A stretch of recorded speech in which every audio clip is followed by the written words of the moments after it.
And welcome back to Scripps News Tonight. There are growing concerns the conflicts in the Middle East are spreading, now affecting one of the most important shipping lanes in the world, another potential flashpoint in what is already a volatile region. Yeah, Houthi rebels in Yemen firing missiles at ships passing in the Red Sea off Yemen's coast. The Houthis are an Islamist group backed by Iran. They have fought a years-long civil war, made them an enemy of many countries in the region, especially Saudi Arabia. So the U.S. is now sending a new mission to the region. They are doing so this week, and it follows weeks of attacks. The Red Sea is the only pathway from Asia into Egypt's Suez Canal. The trade at stake affects the world's markets. Resolving the issue is a top global priority. And of course, there's the fear that this could lead to a broader war in the Middle East. The Houthis in Yemen, Hezbollah in Lebanon, Hamas in Gaza all have ties to Iran. They're all proxy groups of Iran. Israel, especially under Prime Minister Benjamin Netanyahu, has long threatened war with Iran if it moves ahead with a nuclear program and its consistent threats to wipe Israel off the face of the earth. So lots of moving parts here. Each could provide that spark that leads to a wider war.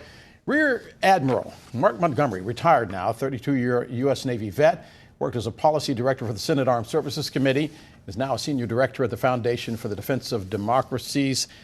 Rear Admiral, thanks for being with us. In each of these cases, as you know, the common denominator is Tehran.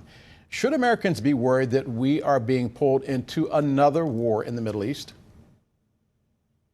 Well, thank you for having me. And you're absolutely right. We should be concerned. You know, Iran is one of, 3 or 4 countries along with Russia, China, and North Korea that really act as a axis of disruptors, countries who cause chaos, who aim to make things difficult for the United States, and in the case of Iran, Israel as well.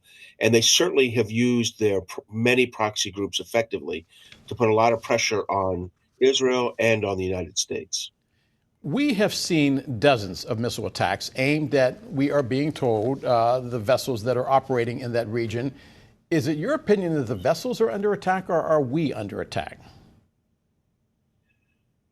So that's a good question. I do think it's the vessels. I think that the Houthis would be thrilled if one of their weapons happened to hit a U.S. Navy ship or a partner's Navy ship, but they are aiming for the merchant ships. The goal here is to disrupt the 10 to 15% of world trade that flows, as you showed properly in your map, from the Red Sea down through the into the Indian Ocean and then around to Asia. In the absence of using that route, if you want to avoid that route, Maersk Sea Lanes, for example, is going around Africa now. That adds 10 days and significant costs to everything being shipped. And as I said, 10 to 15% of the world's oil, natural gas, bulk cargo are running along this line right now. So can I ask the dumb question, why don't we just attack the Houthis? That's a great question. And in fact, I would tell you, we probably are at that point where deterrence is the ability, having the capability to do something and a credible belief that you'll do it. And I think to deter the Iranian proxy groups at this point, whether it's the 100+ attacks on U.S. forces in Syria and Iraq that have somehow, through unbelievable good fortune, not killed an American soldier or airman, either those attacks or these missile attacks from the Houthis with ballistic and cruise missiles and drones out into the Red Sea. Somehow we have not killed an American sailor, soldier, or Marine. And I think it's the proper form of deterrence is to impose cost on those launch sites, and probably would be more cost effective more deterrent effective, and demonstrate in a non-escalatory manner to Iran that we will not accept this continued proxy engagement against world shipping or against U.S. Navy ships. Rear Admiral, is it that we are good or are we lucky? Because if we learned anything from the USS Cole, it is that sometimes a surprise attack can be deadly and cost a lot of American lives.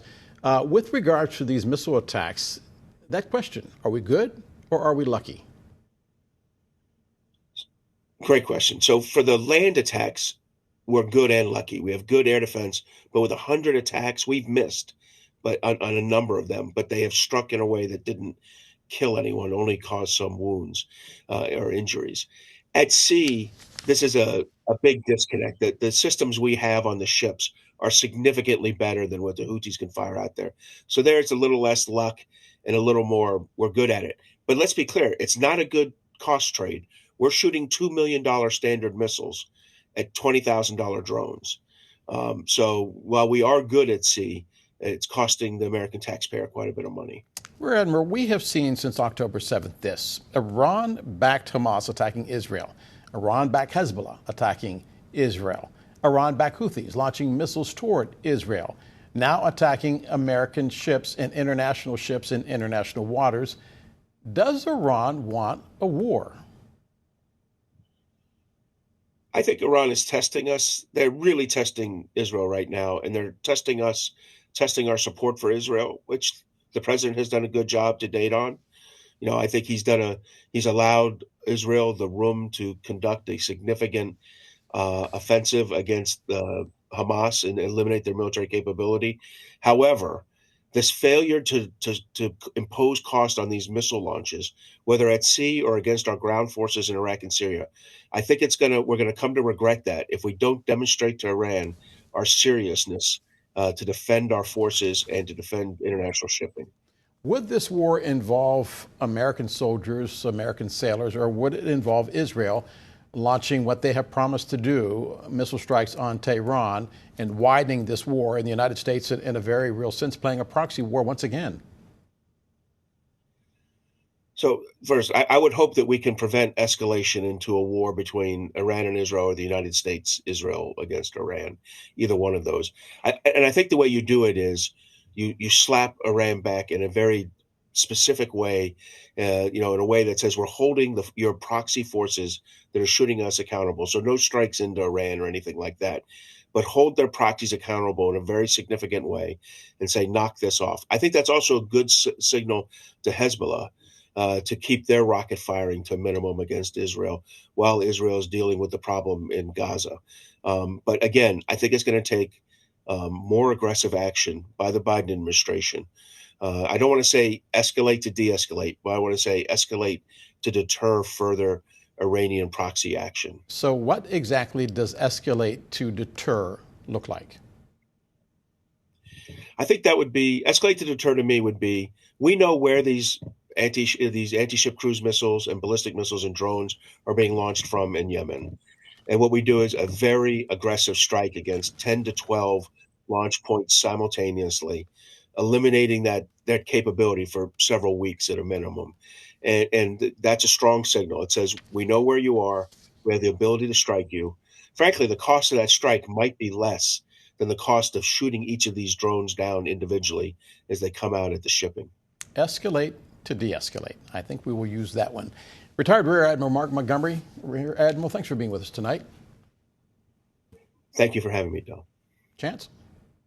And by the way, Del, while you guys were chatting, I should let you know the New York Times now reporting the Security Council at the UN says that they are ready for a vote on that ceasefire resolution. Apparently, the U.S. also says it's ready. So we don't know where that's going, if the U.S. might veto it again. But it's been in the works for about 5 days at this point. And in the next few hours, perhaps, we could see that move forward. So we'll be monitoring that. In the meantime, coming up, a surge in parents giving their kids sleep aids. Is melatonin safe for kids? How young is too young? Plus, there is a serious rise in respiratory viruses. We're going to tell you what experts say about the uptick in COVID, flu, RSV, and new details about that new strain of COVID that's taking over. Next.